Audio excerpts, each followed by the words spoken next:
Hey everyone, and welcome to Almost Cancelled. I am Peter, that is Connor, and we are going to talk about Tom Clancy's Jack Ryan, Season 1, Episode 7. It's called The Boy. Not to be confused with the feature film The Boy, or think that it might be an adaptation of the recent God of War video game because he keeps saying boy a lot in that. No, it's neither of those things. It's Episode 7 of Jack Ryan. Full spoilers for the episode, as always. See, there was two jokes I wanted to make there, and I was like, I'm doing both. I don't care. Yeah, pick one. Because if you watch Streams After Midnight with me and Tim, then I need to mention the film The Boy, because Of course. it's, Yeah. it's too relevant not to. But I only just recently played God of War, and he says boy like every 2 minutes in that game. There's literally a section in that where you're pressing X to say boy. You're like X to boy, X to boy. No, it's true. But pick a joke and run with it. Nope. So yes, episode 7. So apologies. There's quite a gap between this and the last one. That's because Connor was sick for like 4 days, and our entire schedule got thrown out the window. We watched this a week ago to do it. Yeah, and then, this was watched and ready. It just didn't get recorded till now. So yeah, this is the penultimate episode, and of course we end in a big cliffhanger, setting up what the real threat is going into the finale. And it mostly revolves around the ground assault. There's a large portion of this episode devoted to the sneaking in to Suleiman's base with the Marines, going in with the night vision slowly. We even see them like rehearsing with their made up. They're kind of matching the layout, and they've got Hanin and sort of saying, hey, which side of the bed does he sleep in? Does he keep any weapons in here? Where does he keep them? And the best to her ability, she's like, she keeps a rifle in there, keeps a handgun in there, knife in there, blah blah blah. But they're like, hey, Ryan, you better trust her because it's us going in there, not you. But Jack wants the ground assault because he promised Hanin to try and get her son back. And although Greer does bring up a good point that he did choose to stay with his dad, he might already be lost. Yeah. For in essence, for the good son to come home, as it were, he might be lost already. And we see him at one point actually like hold a gun and fire it with everyone else when they're all firing Celebrating. into the air. Yeah. So he might just be lost. But yeah, so early on in the episode there's a meeting, and Jack goes to the meeting with Greer, and it's them debating whether they should airstrike or not. And in fact, hell, one of the debates is should they even do anything at all? Because again, this was an attack on France, not leave it to the French. Yeah, because that'll go well. But then the other guy kind of convinces him, and Jack speaks up. And again, Jack's really not meant to be speaking up at these meetings. He's clearly there because he's there in case they need to ask him a question because he helped uncover things and he's looked into it. But he's not meant to be one of the ones jumping into the debate and saying, hey, we should do this. And they basically shoot him down because he tries to say, no, let's go into the ground because there could be secrets there's people there. And really, though, we know he's thinking about the kid. He's like, no, I promised Hanin we'd try and get the kid back. We'll not just airstrike the place. And of course, I'm thinking this entire time, so, well, it's very neat that we have 12 hostages there because once they know about them, they'll have really good motivation not to just bomb the place. Yeah, definitely. Which is kind of, where it goes. And I was thinking, is that kind of that's the narrative purpose for the hostages. That doesn't necessarily explain why Suleiman has the hostages, but at least for us as an audience, that's the purpose serving in the show. Yeah. I'm like, okay, that's fine. And then there's a meeting at like 3 in the morning. There's a good little joke here where Greer tells him to wear a tie, and Jack comes in, and everyone is just in like casual wear because they've all been dragged out of bed at 3 in the morning, so they've just thrown on comfortable clothes, and he's there in a perfectly kept shirt and tie with a suit jacket. Yeah. And Greer's just laughing to himself. Yeah, he's like, "Oh, you think this is funny? Look at this knob." Yeah. And I probably the biggest laugh I've had in this entire show came from this scene. Yeah. Because the president comes on the line. The president's on video call on the big screen, and they're briefing the president. They're saying, okay, so here's what we know. We know that the hostages are there, and Greer points out to Jack that the head hostage, the guy that we've been seeing the most of, is someone the president is friends with. That's someone he served with in the military, and it's like, oh shit, so this is personal. On top of just being like, oh, there's like American and other hostages there that are worth try to save.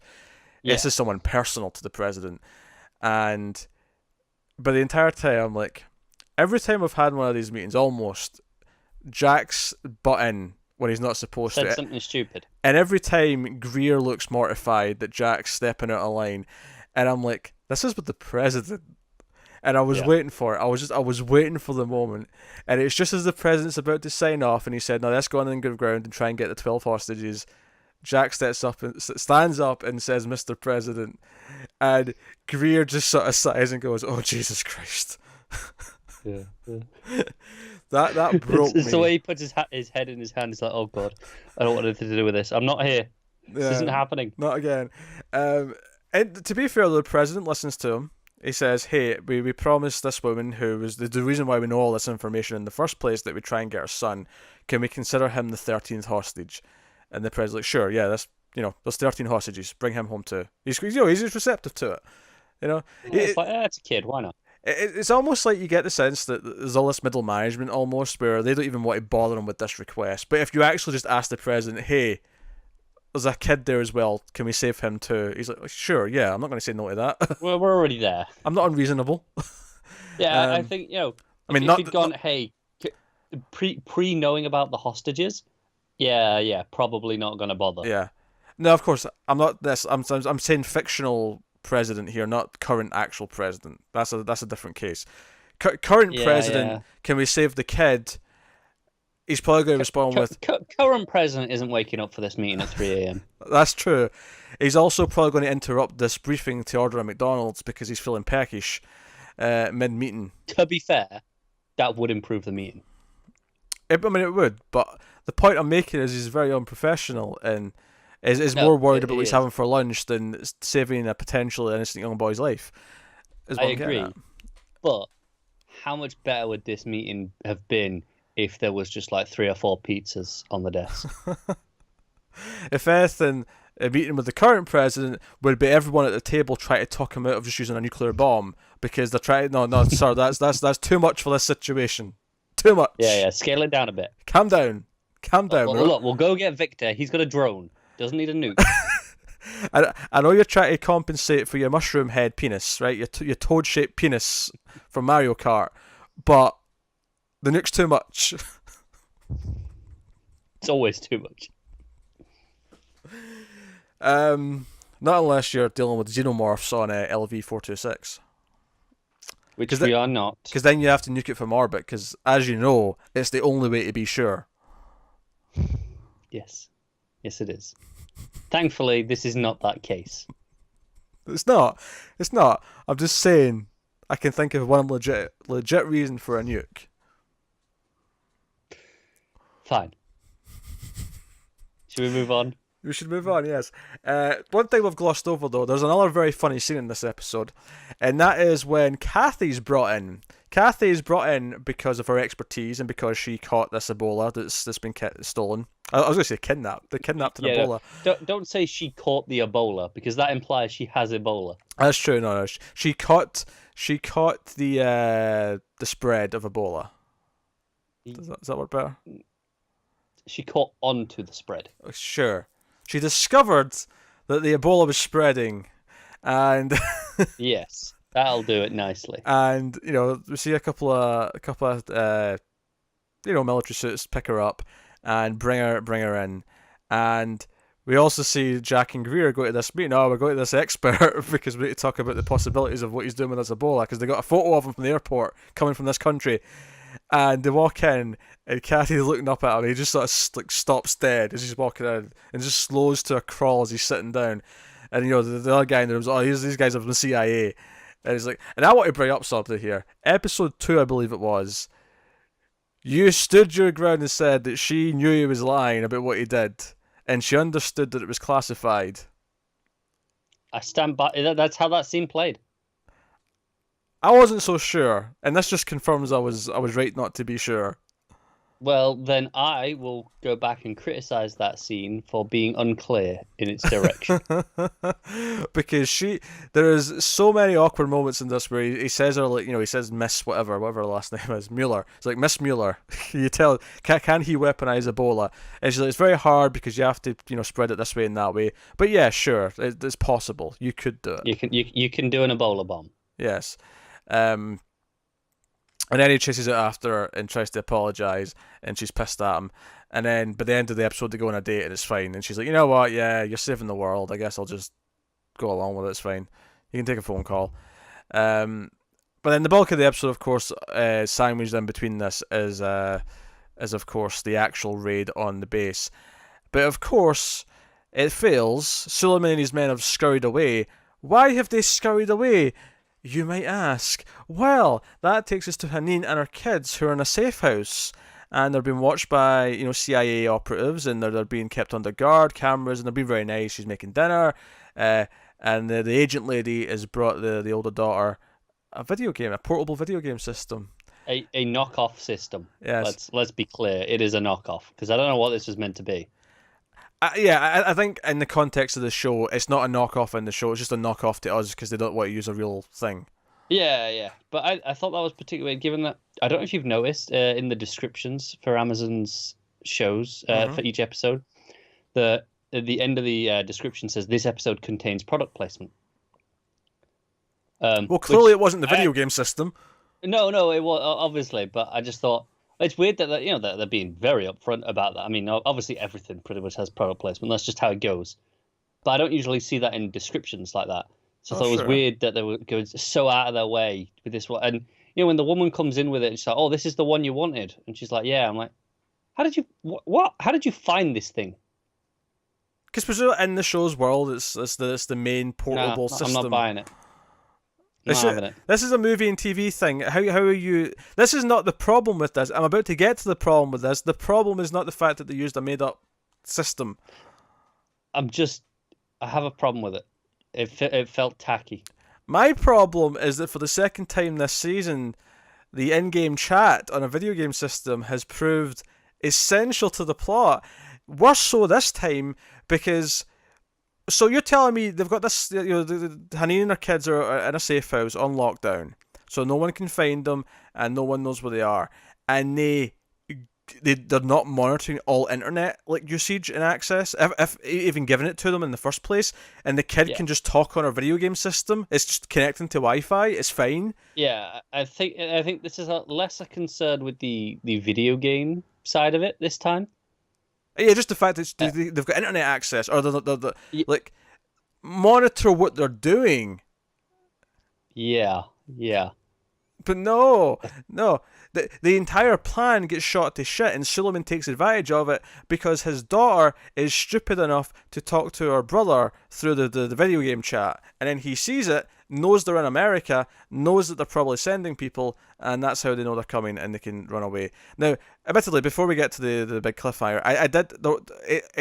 it hung on the helicopter leaving the base for so long that I was convinced a rocket was just going to come in and blow it up. Okay. Because it was playing the big emotional music as they were being rescued, and it was bit by bit, very methodical, getting onto the chopper, get to the chopper, and they're hugging each other, and they're all very, emotional. I was like, oh, they're going to hit with a rocket. They're just going to die right here. Of course, that would be less of why did they have hostages in the first place? Obviously, the actual big reveal at the end is that, and it's one of these ones where you kind of clock it before they actually tell you, because you just kind of get it. It's like, wait, he wants these hostages to be taken back. This was too easy. Why didn't he attack them? Why was there no fight? Because the hostages are the carriers. He's given them Ebola, and we see on TV the one who's friends with the president is coughing next to the president. So yeah, he's an Ebola bomb targeted for the president. Ebola bomb is not a phrase. No, I'm making it a thing. It's gonna be a thing. This is just you. Ebola bomb's a you thing. Yeah, but it's gonna be a thing soon. You watch. But that's a big cliffhanger for the end of the episode. I did think the ending was a little bit on the cheesy TV side. The way the way that he happens to be on TV just as he's getting the information from Greer. And it all kind of lines up at the same time, and it's like, oh my god, Ebola's already here. Dun, dun, dun. So that played very weak to me. And like I say, the video game thing bugged me. And I think it bugs me. It's one of those things where sometimes to get your plot to work, you have to have a character do a really stupid thing. And in this case, it's not only a stupid thing, in and of itself. It's the fact that she shouldn't even be able to, because everyone else around her should be smart enough not to give her the Well, option of doing this it. is the thing. I can forgive the kid doing the stupid thing because it's a kid and kids do stupid things. So I can forgive you doing that for your plot. It's the fact that she has the ability to do the stupid thing that annoys me. This is one of these things where you see exactly what it's going to do. You know exactly what this is going to do for the plot as it's happening, and you can see that it's just a plot device as soon as it starts, rather than being into it for the drama's sake, rather than thinking, oh, this is touching, she's getting to speak to her brother, and her brother's upset because he thought that they were dying and his mum was dead. And instead, you're just sitting going, no, this is just so Solomon will know and he can run and he'll do whatever he's going to do, whatever the plan's going to be, he can do it now. Yeah. And it feels very fabricated. It's kind of like mild spoilers for Avengers Infinity War here, right? I feel like most people have seen it by this point, but there's a point in that movie where they have to make Star-Lord act like an idiot. He has to have his emotions overcome him, and he has to ruin a plan. And it's a frustrating scene, and it's greatly criticised because it feels so surface level. And honestly, it's the same problem I have with Star Wars The Last Jedi, where half that plot only happens because characters are insistent on doing stupid things. And it's a frustrating writing device whenever it pops up. And sometimes you can make it work. Sometimes you can justify a character's motivation for doing something. That's when it works well. We're always praising Better Call Saul for characters making wrong choices because you always understand why they're making those wrong choices. They always feel steeped in the character's background and motivation. Mm. And this is a lot of a rant to go on just this simple scene. It's just a very cheap plot device, but it's just one of those things where I knew what it was doing as soon as it started. And I think it's indicative of the show as a whole, though, isn't it? Where it's very surface level. And like this episode in particular, I felt, okay, we're getting towards the end now. We got to ramp up the action, the stakes. We're not looking at Suleiman and his family and analyzing them so much anymore. It's like, okay, well, we got to make them the bad guys now. So, bad guys, right? It kind of feels like, okay, we're getting it. And I thought the raid itself went on a bit long for how underwhelming it ultimately was, given that there was no one there.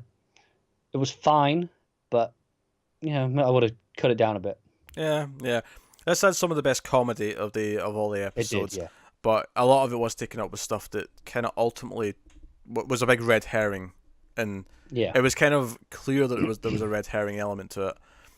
Whether it was going to be they were going to shoot them down as they were leaving, or as we got, it turns out they were the carriers for the virus or the Ebola. It still made the entire time you still knew, oh, this is all part of Suleiman's plan. There's not really, it's not going to be what they're billing it as in terms of the suspense, if you will, and that made it kind of underwhelming. So, yeah. Well, one other thing, Suleiman's running off to Canada with his kid. That's right, yeah. And I get he's chose Canada because, French. But why would you go closer to the Ebola?